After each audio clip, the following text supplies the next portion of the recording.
जी दौरान रोज़ा आंखों में ड्रॉप्स वगैरह डालें या दवाई वगैरह डालना, इससे भी रोज़ा टूट जाता है कि बाकी रहता है हमारा रोज़ा? रोज़े के दौरान जहाँ तक बात है आंखों में ड्रॉप्स वगैरह डालने की, तो ये मुख्तलिफ फ़ी सा मसला है उलमाए किराम के दरमियान। बाद उलमाए किराम यही फरमाते हैं कि इससे रोज़ा टूट जाता है कि दौरान रोज़ा आंखों में किसी किस्म के कतरे ड्रॉप्स नहीं डालने चाहिए, रोज़ा फासिद हो जाता है क्योंकि उसका जायका हलक में कड़वाहट महसूस होती है। लेकिन बहुत सारे उलमा की राय ये है कि आंखों में कतरे डालने या ड्रॉप्स वगैरह किसी किस्म की दवाई डालने से रोज़ा नहीं टूटता। उन उलमाए किराम की दलील जामे तिरमिज़ी और अबू दाऊद के अंदर हदीस है, मुख्तलिफ तुरुक से आती है। सईदा सिद्दीक़ा रज़ियल्लाहु ताला अन्हा से मरवी है कि नबी अकरम सल्लल्लाहु अलैहि वसल्लम ने रोज़े की हालत में आंखों में सुरमा लगाया। और एक तिरमिज़ी शरीफ के अंदर ही दूसरी हदीस है कि एक सहाबी ने पूछा फ़ाक़्तहिलु वाना साइमुन या रसूलुल्लाह सल्लल्लाहु अलैहि वसल्लम, अगर मैं दौरान रोज़ा सुरमा डाल लूँ अपनी आंखों में? तो महबूब अलैहिस्सलाम ने फरमाया नाम, हाँ तुम डाल सकते हो। और तीसरी हदीस के अंदर आता है कि आशूरे का रोज़ा था और गालिबन सईदा उम्मे सलमा रज़ियल्लाहु ताला ने इस हदीस की रावियाँ हैं। आका करीम सल्लल्लाहु अलैहि वसल्लम फरमाती तशरीफ लाए, दोनों चश्माने मुबारक सुरमे से भरी हुई थी। चौथी हदीस के अंदर आता है कि नबी अकरम सल्लल्लाहु अलैहि वसल्लम ने आंखों में रोज़े की हालत में इस्मद सुरमा लगाया।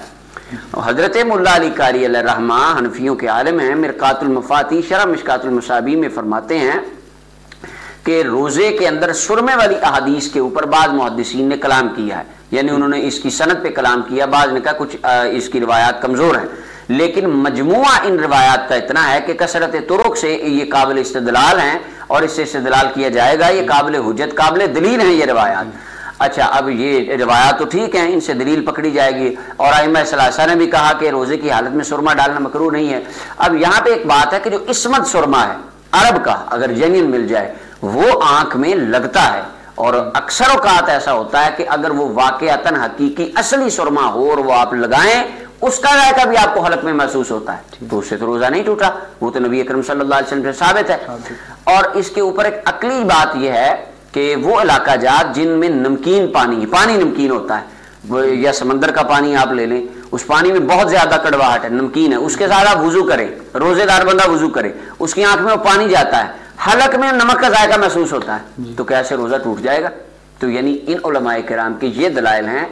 और कवी राय इनकी दलाइल, अगर दलाइल को देखा जाए, दलाइल अकलिया नकलिया वो ज्यादा राजे यही हैं कि आंखों में कतरे डालने से, ड्रॉप्स वगैरह डालने से रोज़ा नहीं टूटता। चूँकि ये मसला मुख्तलिफ ही है, लिहाजा इसमें एहतियात की जाए, ये ज़्यादा बेहतर है। फतावा हिंदिया की इबारत में भी है कि अगर वाई नक्तर शीम में दवा फ़िया ने, अगर बंदे ने अपनी आंखों में दवाई डाली रोज़े की हालत में, तो उसका ला युफ्तिरु सौमुहु इंदना, आइमा हनाफ के नज़दीक उसका रोज़ा नहीं टूटेगा। व इन ज़ाक़ा तअमहु फ़ी हलक़िही, अगरचे उसका जायका उसको अपने हलक में महसूस हो, फिर भी रोज़ा नहीं टूटेगा। यानी ये भी उलमाए किराम का, फुक़हाए किराम की एक राय ये भी है।